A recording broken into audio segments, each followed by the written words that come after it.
नमस्ते, मेरा नाम आकृति है। तो बात कुछ यूं है कि काफी समय से ना मैं कुछ बेहतर महसूस नहीं कर रही थी।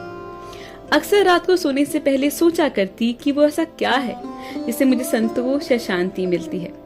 ऐसा क्या है जो अब मेरे जीवन में नहीं है जिससे मुझे न जाने एक अजीब सी तकलीफ महसूस होती है। मैं बहुत कोशिश करने पर भी ना इस बात का उत्तर नहीं खोज पाई।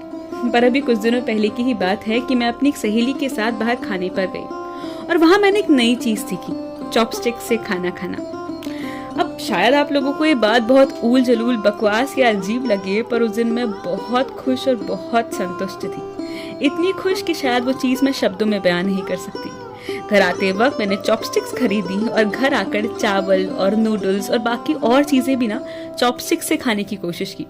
रात तक मेरी उंगलियां दर्द करने लगी और फिर सपनों में भी मैं चॉपस्टिक से परफेक्टली नूडल्स खाने की ही कोशिश कर रही थी।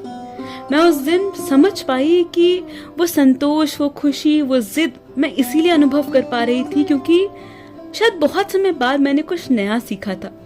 जब तक कॉलेज में थी ना तो रोज कुछ नया करती थी, नया सीखती थी, नए लोगों से मिलती थी, कॉम्पिटिशन्स में जाती, सीखती, सिखाती, और फिर उसके बाद ना जाने क्यों मैं एक अजीब सी दौड़ का हिस्सा बन बैठी और शायद मेरे जीवन की वो सीखने सिखाने वाली उत्सुकताएं कहीं गायब हो गई मानो।